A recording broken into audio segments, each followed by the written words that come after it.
आप देखो, हमें कोई चीज़ छू के तो पता कर सकते हैं कोई चीज़ कितनी गर्म है या ठंडी है, पर हमें ये बताना हो कोई डिग्री 27 डिग्री है, 28 डिग्री है, 20 डिग्री है, 25 डिग्री है, तो उसके लिए तो हमें मेज़र करना पड़ेगा। वो तो हम छू के नहीं पता कर पाएंगे, वहाँ हमारी सेंस नहीं बता पाएगी।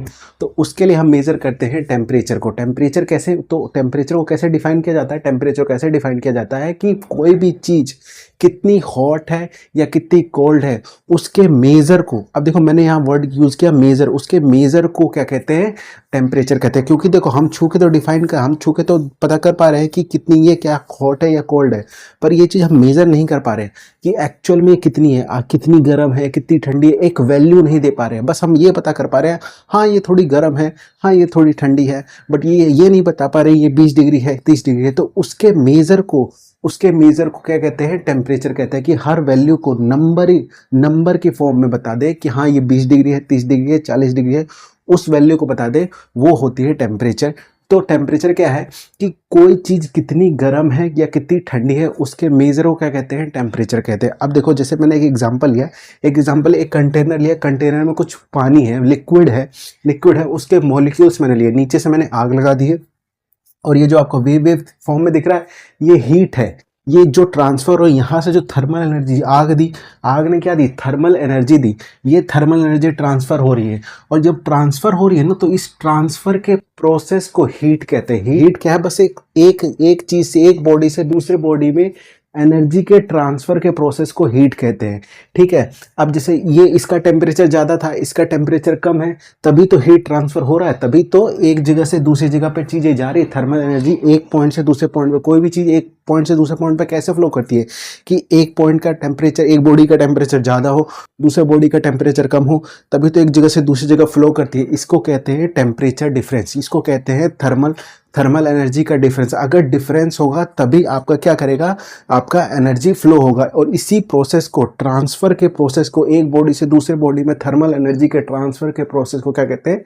हीट कहते हैं। अब देखो क्या हो क्या रहा है, जब हमने थर्मल एनर्जी ट्रांसफर किया तो ये जो वाटर के मॉलिक्यूल है ये अपने कुछ मोशन में आ जाएंगे, कुछ इनके पास काइनेटिक एनर्जी होगी, कुछ इनके पास काइनेटिक एनर्जी होगा। अब ये जो मान लो एक मॉलिक्यूल मैंने पकड़ लिया, यहाँ से एक मॉलिक्यूल उठाया, उसकी कुछ काइनेटिक एनर्जी बढ़ गई, जैसे जैसे अपने टेम्परेचर बढ़ाया उसकी काइनेटिक एनर्जी बढ़ती जा रही, और ज़्यादा हिलते जा रहा है और ज़्यादा। अब ये जो हिल रहा है ना, अब इसी को मेज़र कर लो, जितना हिल रहा है उतना ज़्यादा टेम्परेचर, मतलब थोड़ा कम हिल रहा है तो उसका टेम्परेचर कम, और ज़्यादा हिल रहा है उसका टेम्परेचर ज़्यादा, मतलब जितना ज़्यादा हिल रहा है उतना उसका ज़्यादा टेम्परेचर। ठीक है, तो इसी को मेज़र कर रहे हैं, इसी की।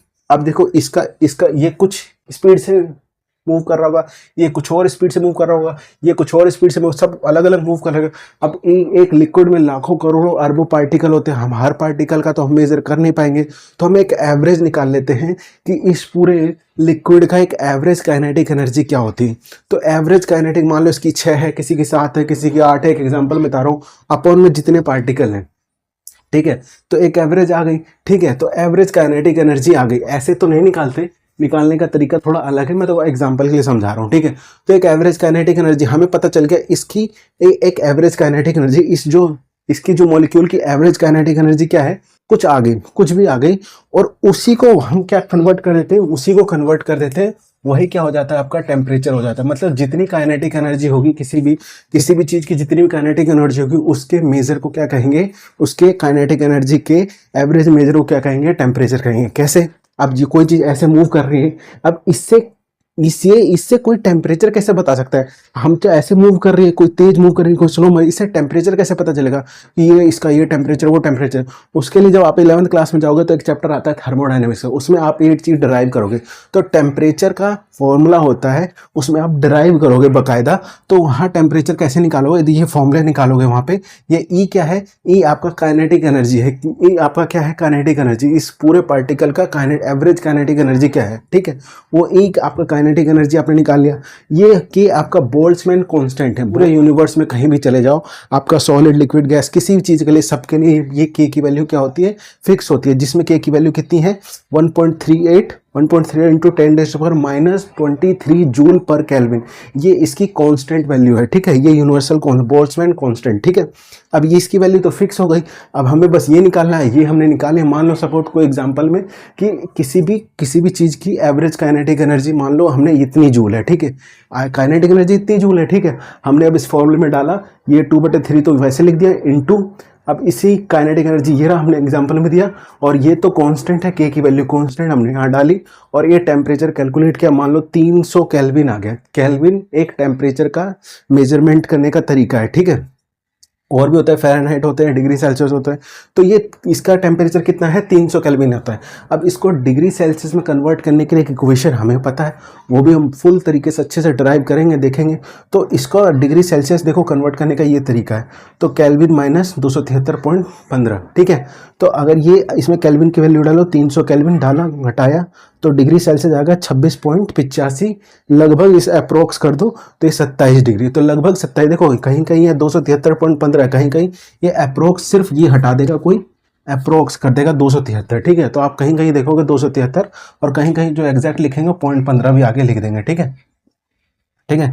तो यहाँ देखो 26.85 डिग्री आ गया, मतलब अप्रोक्स 27, तो इसका 27 डिग्री आ गया। मतलब इसकी अगर कुछ वाइब्रेट कर रहे होंगे, किसी मोशन से वाइब्रेट कर रहे होंगे, तो उसका टेम्परेचर कितना है, अगर डिग्री में बोले तो 27 डिग्री, और उसका आपका केल्विन बोले तो 300 केल्विन। अगर इतनी काइनेटिक एनर्जी से, तो आपका कुछ भी पार्टिकल हो, कोई सा भी चीज़ हो, अगर उसकी आपको काइनेटिक एनर्जी पता है, एवरेज काइनेटिक एनर्जी पता है, उसकी काइनेटिक एनर्जी पता है, तो उसको फॉर्मूला में डालो, बोल्ट्जमैन कांस्टेंट फिक्स होता है, और बस निकाल लो टेम्परेचर। तो टेम्परेचर हुआ क्या, टेम्परेचर एक मेजर ही तो है कि कोई, इसीलिए तो कहा मैंने शुरू में, टेम्परेचर एक मेजर है किसका, हॉटनेस और कोल्डनेस का, कि मेजर करते हैं। देखो मेजर ही तो कर रहे हैं।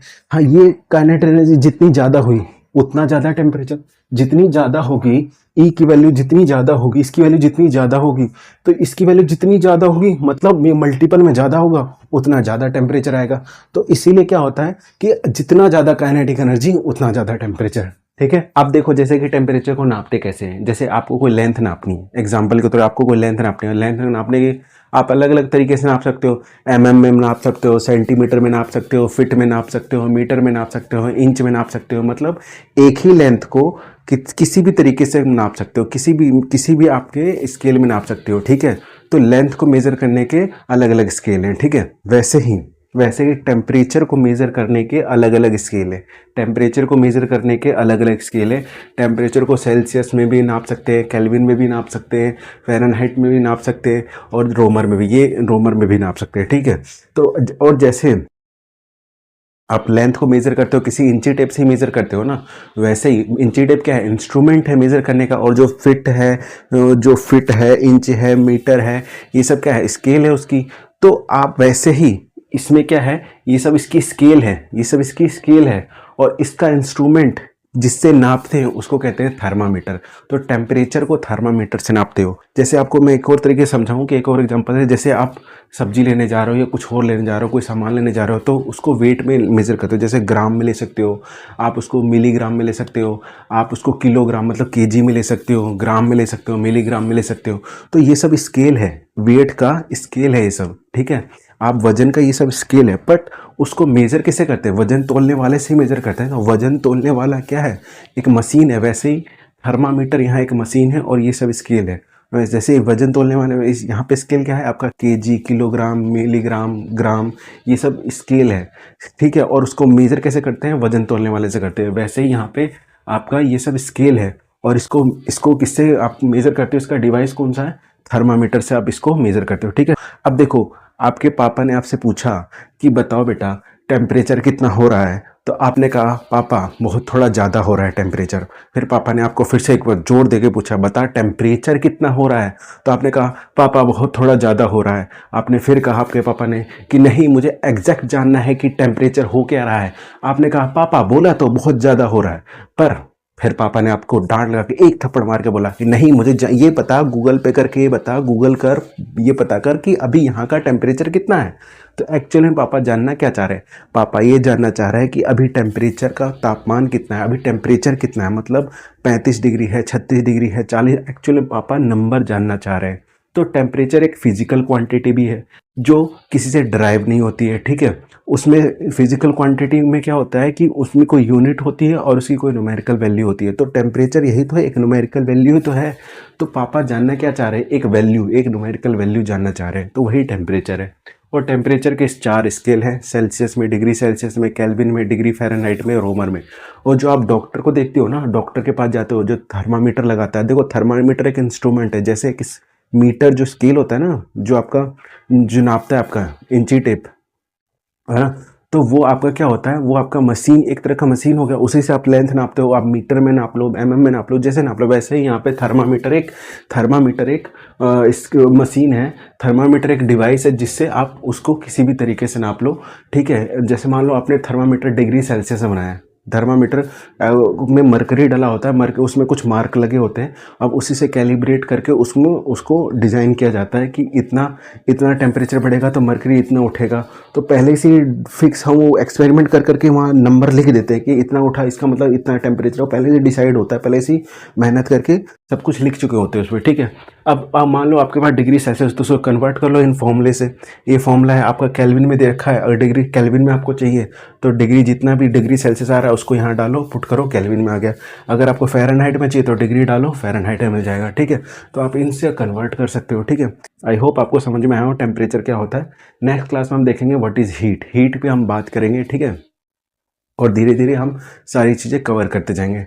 आपको किसी भी टॉपिक पे वीडियो चाहिए, आपको किसी भी टॉपिक को लग रहा हो कि आप बहुत ज़्यादा, आपको उसमें मुश्किल आ रही हो, आपको डिफ़िकल्टी फील हो रही है, आपको ना समझ में आ रहा हो, तो कमेंट बॉक्स में डाल दीजिए कि सर ये टॉपिक भी नहीं समझ में आ रहा है, आप प्लीज़ समझा दीजिए। मैं उस टॉपिक पे तुरंत वीडियो पोस्ट करने की कोशिश करूँगा। धन्यवाद। मेरा नाम है रवि कुमार।